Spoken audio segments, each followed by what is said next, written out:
So this is a continuation on the topic for um, the unit. Okay, distribution decisions and strategies.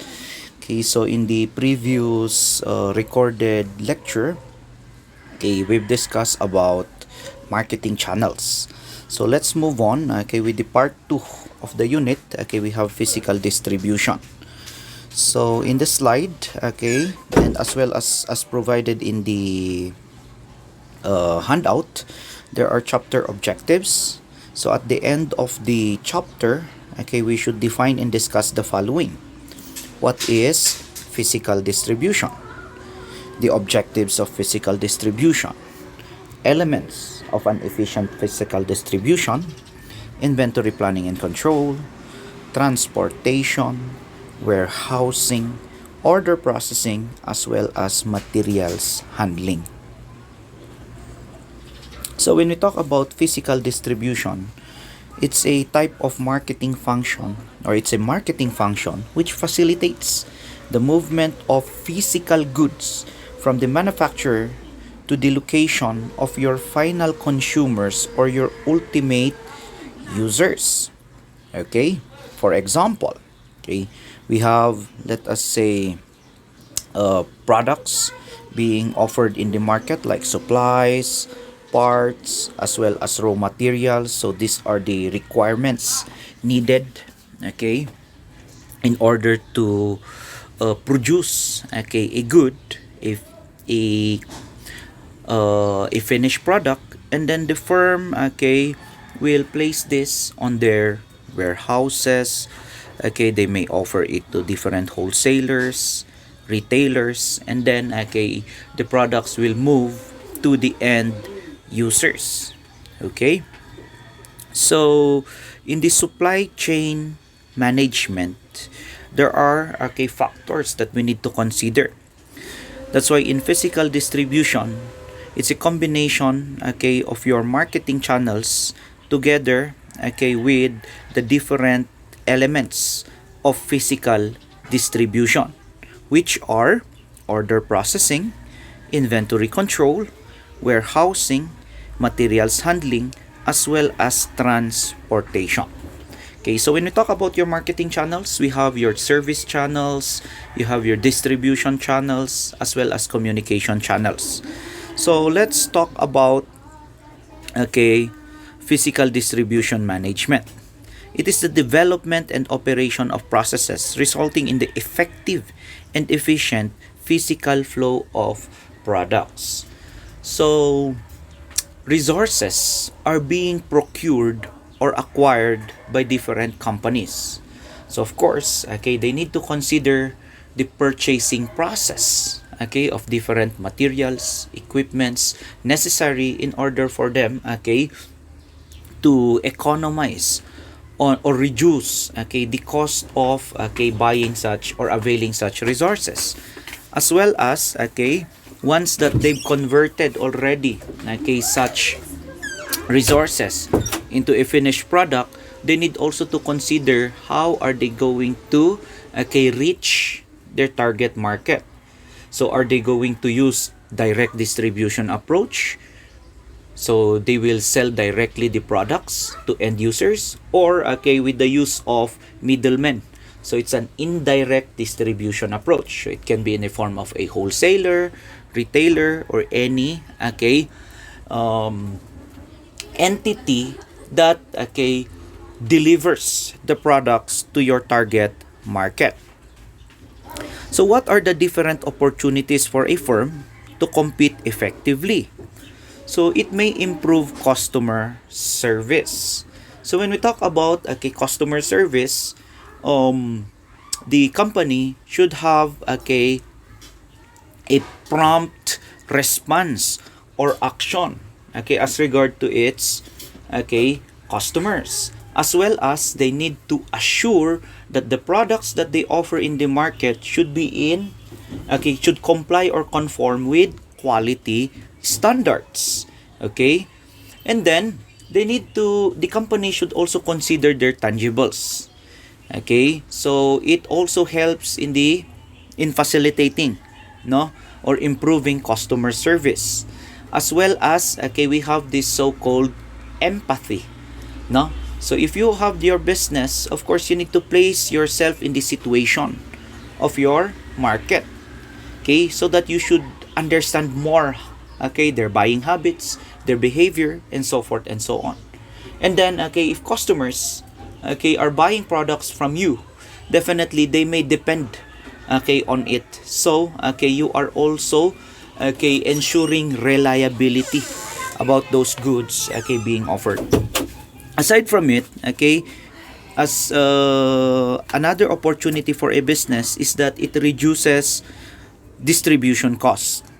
So for the company to increase their profit or their margin, they need to economize, okay, on the different transactions, okay, processes for them to communicate and distribute effectively. And then, okay, it also creates time and place utility. So as the need arises, there would be convenient place where customers can avail your products, either a marketplace or a market space. And then stabilize prices. So you need to offer, okay, a reasonable price, okay, to such customers in order for them to continuously patronize your products. It also influence channel decisions in terms of promoting the product, in terms of, okay, marketing the products, and so forth and so on. And then you have also that control on shipping cost, like, okay, the different transportation costs associated in the delivery of your products, okay, the freight, okay, the contracts, okay, if you are engaged in exporting, okay, goods in different country or location, you need to consider also the tariffs, okay, and trades, okay, or the different fees required, okay, to make your product available in that location or market, okay, so international market or global market. Okay, so moving on with the different elements, okay, of an efficient physical distribution, we have the following: inventory planning and control, transportation, warehousing, order processing, as well as materials handling. So inventory planning and control, okay, this would be the mindset if you are the manager, okay, that handles, okay, the products, your inventories, okay, the goods to be sold in the market. Okay, so too much inventory is a drain on the financial resources of the firm. Okay, so what's the meaning of this? If you are holding too much inventory and you cannot, okay, dispose the products, definitely, okay, the products would be is depreciating, so it's an additional cost for you, okay. Handling such goods, definitely there are operating costs associated with it. If, okay, the product is being held at the warehouse, okay, so again, there are costs associated in maintaining the products in that warehouse, like, okay, you are paying probably for storage costs, something like that, okay, the people or manpower, okay, maintaining the products in there. Okay, so the mindset is that you should have the right number of units or products maintained to meet the demand of your customers. So if you have limited stocks and you cannot satisfy your products, it's not a good thing. If you have too much inventories, again, it's not a good thing. That's why there are, okay, tools that you may use in order for you, okay, to maintain, okay, the right number of inventories to be sold in the market for a certain operating cycle or period to meet the demands of your customers. Okay, so an example would be the economic order quantity. So this model, okay, in your purchasing and materials management subject or operations management or other subjects, okay, you've learned that, okay, you need to optimize, okay, your products, your inventories. Okay, so the computation of EOQ will determine, okay, the average number of units that you need to maintain in your in your store, in your company. So if you exceed on your EOQ, it's not a good thing, it's costly. If it is below your EOQ, it's also costly. That's why accountants or technical people estimate the number of units required in order for them to determine whether or when they will purchase, how many units should they maintain in their company for a year, to satisfy the demands of customers, and so forth and so on. Nowadays, there are already computer softwares used by businesses in order for them to determine their inventories in their warehouse, in their store, in their company, and so forth and so on. Another tool that I can share in class would be the ABC system. So ABC, from the term itself, just categorize your products so that you can easily manage your goods. So some companies, A would be for those products that are being sold on a day-to-day basis.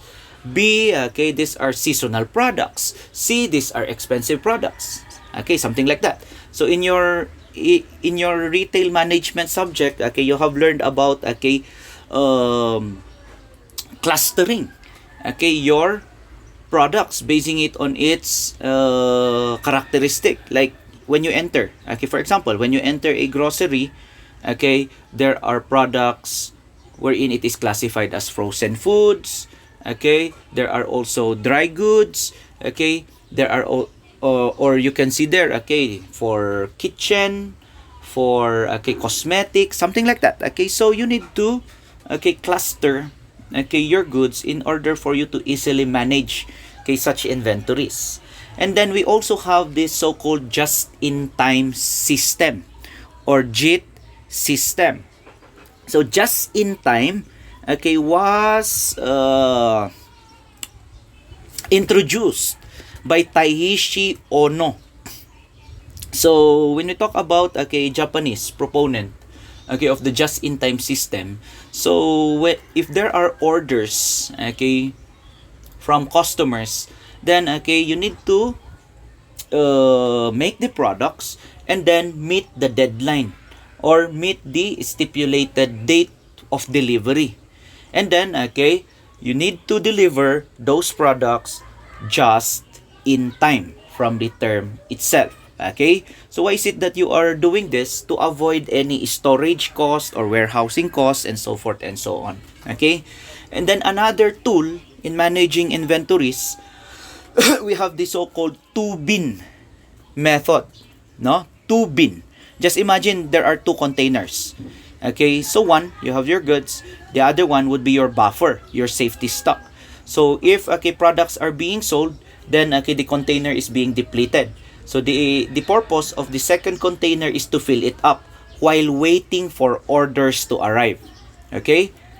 So that would be an explanation of the two-bin method. So example, you have your store. You have, let us say, products in your display window or in your shelves. So you have safety stock. So if customers are buying the product, then definitely what will happen? The products are being reduced, the number of units. So your safety stock will fill it up while you are waiting for the product to be delivered in your store to fill up the second container. So that is the two-bin method. And then we have transportation. So transportation, it's very easy. It's the movement of product from point A to point B, from point of origin to point of destination. So it could be through railroads, with the use of trucks, water vessels, pipelines, airplanes. So when we talk about motor transportation, the use of the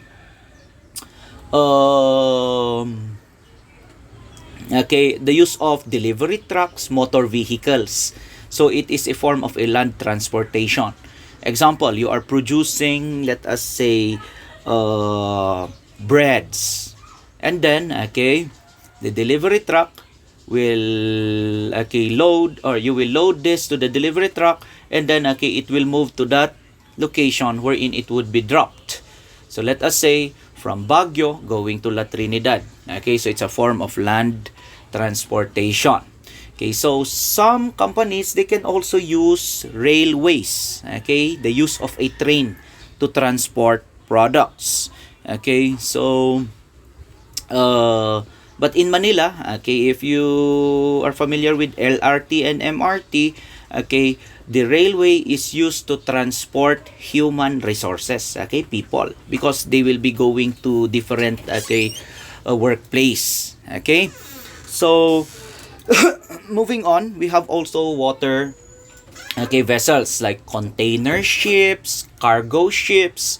Okay, so in global trading, or transportation, wherein the load are heavy, it is in volume. Okay, so a lot of companies uses container ships, cargo ships, to transport the products to different countries. Okay, so most international and global companies uses this kind of transportation if we're talking about a lot of products to be delivered in a certain country, in a target country. Okay, so the biggest, just to share additional info regarding transportation, the biggest container ship in the globe, it's located in Dubai. Okay, we have the Viking, wherein it is being used as an oil depot. Okay, so don't you know that a container ship that is very enormous, is huge. Okay, it may par with the size of a 3 football field. Okay, can you imagine that? 3 football field, that would be the size wherein it carries a lot of products. Okay, so anyway, the use of water vehicles. So even car manufacturers uses this kind of mode of transportation, especially if they are engaging business on an international market or global market, like in Germany. Okay, so in Germany, they have this mega factory of Porsche, or a car, and then the it uses a combination wherein the cars manufactured are being loaded on large trucks, the 12-wheeler trucks, or big trucks, and then it will go to the shipping port. And then from that shipping port, the different cars would be loaded in a certain cargo or container ship. And then the container ship will move to the country wherein the product would be distributed. And then of course, a truck again will carry the different vehicles, and then they will drop this to distribution centers, or car dealers, or distributors. So when we talk about those kind of example, we have the so-called roll on, roll off, something like that, no? So if you use a combination of the different modes of transportation, it's known as intermodal transportation. I repeat, intermodal transportation, a combination of different modes of transportation. So last mode of transportation is through air. Like you have cargo planes, airplanes. Texas Instruments uses airplanes to load their products or to deliver the products because it's faster comparing it to water transportation. So additional information regarding this. So Texas Instruments are collecting the cup of the toothpaste because it's a good protector for their integrated circuits, because if the product will travel through air, it may cause damage to the because of electromagnetic field or energy, it may damage the product. So you need to take good care of the good. That's why another element of physical distribution is we have materials handling. Okay, but before we move on, okay, to this, Texas Instruments ensure that their products are protected. Okay, so during shipment. Okay, so there you go. Special transport agencies can be post office, parcel service, freight forwarders. Okay, so it's a business wherein, okay, their intention is to transport products, okay, to different locations, okay, with a service fee or, okay, with a certain price. So, okay, sometimes we call them also as transportation service providers, like tracking services, something like that. Okay, FedEx, okay, also this deliver product, okay, LBC Air 21, something like that. Okay, so these are special transport agencies. Okay, so moving on. Okay, so in the slide 11, you have, okay, comparison of the transportation modes. Okay, so kindly go over, okay, the notes. Okay, so we have the different modes of transportation, and then in terms of your decision, you need to consider, okay, the quantity limits, the cost, the speed of delivery, as well as the coverage or availability of, okay, transportation. Then warehousing, act of keeping the product in good condition until final delivery to buyers. Okay, so what's the use of warehouses? Like, it's used for storage. Okay, so storage of goods, storage of products. But a lot of companies are changing already the setting of their warehouse, wherein they can do, okay, different functions like breaking of bulks, what else, okay, packaging, what else, okay, so in their warehouse, aside from packaging, they could also conduct labeling and so forth and so on. So other, okay, functions that they may utilize, okay, the space of their warehouse. Okay, so there are also companies wherein they engage, okay, a contract or agreement with a supplier, wherein, okay, the supplier will be the one who will build a structure or a warehouse adjacent to the location of your company. Like for an instance, okay, you are buying products from them, and then, okay, for you to economize, okay, in maintaining a warehouse, you may, okay, invite, or you may have an agreement with a supplier. If, let us say, you are the major, okay, buyer of their products, okay, you may have a contract with them, and then, okay, they will put up a warehouse adjacent to you, considering that in terms of the speed of delivery, you have an access on it. It's faster, okay, to get the products from their warehouse, if that would be the case.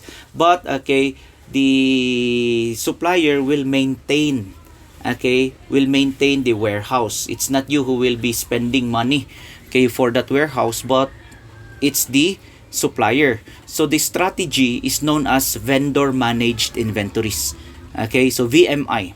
Okay, so that is a strategy used in business, wherein, okay, you get products from the warehouse, okay, because it is near your factory or your location or your business, but who maintains it? Okay, the supplier or the vendor. Okay, so we have types of warehousing: private warehouse, owned or leased by the company; public warehouse, those operated by professional warehousers, which provide storage and related physical distribution facilities on a rental basis to other firms. Okay, so their facility or their warehouse is intended for other businesses to, okay, avail, no, okay, the service of this, okay, owner. While, okay, when we talk about a private warehouse, it is being managed, okay, by the company itself. Order processing, it refers to the receiving, recording, filling, and assembling of orders for shipment. Okay, so when you talk about customers, they require a certain material from a business. So in order processing, they need to check also the inventory if it is available, as well as what would be the transportation or mode of transportation. So buying a product, there are certain requisition forms filled up. So in purchasing, you have learned that if it requires highly technical order processing, so there are certain documents that should be filled up in order for you to receive the product in good condition. Like for an instance, the University of the Cordilleras needs an office in UC, like CBA needs a brand new computer. So since they need a brand new computer, they will request it from the purchasing department. The purchasing department will look for a supplier for this. And then they will get the different quotations of suppliers. So if there would be a material or an equipment requisition form filled up by the department, so it would be forwarded, it would be approved by the finance department, and then the supplier would be selected, it would be paid, and then the product would be delivered to the buyer. So in terms of order processing, there are different flows or transactions required if it involves highly technical. But if we're talking about a simple order processing, like you entered a store like Julie's Bake Shop, you purchased a bread and then you paid for the price, that's a simple process in placing an order. But if we're talking about business function, so there are certain requirements. But still and yet, you need to consider this because it's an essential form of transaction. So the order placement, internal order processing, order preparation, as well as order shipment. So part of the agreement, sometimes they consider whether who will pay for the transportation cost. So who will shoulder the freight, something like that. Kaya nga in your accounting, you have learned about FOB shipping point, FOB destination, or free on board, shipping point, free on board destination, and so forth and so on. So it depends on your agreement with that supplier. And then last would be materials handling. So it refers to the activities involved in moving goods over short distances into within and out of warehouses and manufacturing plants. So to put it simply, when we talk about materials handling, it's just the application of TLC, tender loving care. So you need to take good care of the products like a good father of the family. You've learned that in your law on sales, agency, and bailments, if you've encountered it. So if you are handling products, you need to take good care of the goods. That's why if you try to observe, during transportation, the product is well sealed, it is well protected. Even if it is being placed on different packaging, it is also placed on a shipping package that will again protect the product. So that's the importance of materials handling. So the objectives of materials handling system is to increase the usable capacity of the warehouse facility, to reduce the number of times goods are handled, to minimize the possibility of danger to people who are working around the warehouse, to reduce, if not eliminate, the monotonous and heavy manual labor aspects of short distance movements in the warehouse, and to respond quickly and efficiently to customers' orders. So in supply chain management, there are factors that you need to consider. So in the previous recorded lecture, we've discussed about marketing channels, which involves distribution channel, uh, communication channel and service channels, and then the different elements of physical distribution, which are, okay, so kindly refer to the slides. Okay, so we have inventory control or inventory management and control, okay, transportation, warehousing, order processing, and materials handling. Okay, so that ends the topic, okay, for the unit distribution, decisions, and strategies. So in this chapter, okay, in this recorded lecture, there are chapter exercises, okay, specified in the handout, okay, set of questions, and then there are also, okay, answer key for this for additional learning. So kindly go over, okay, the different, okay, chapter exercises as well as, okay, the answer key, so that it may enhance, okay, your learning, okay, regarding the topic.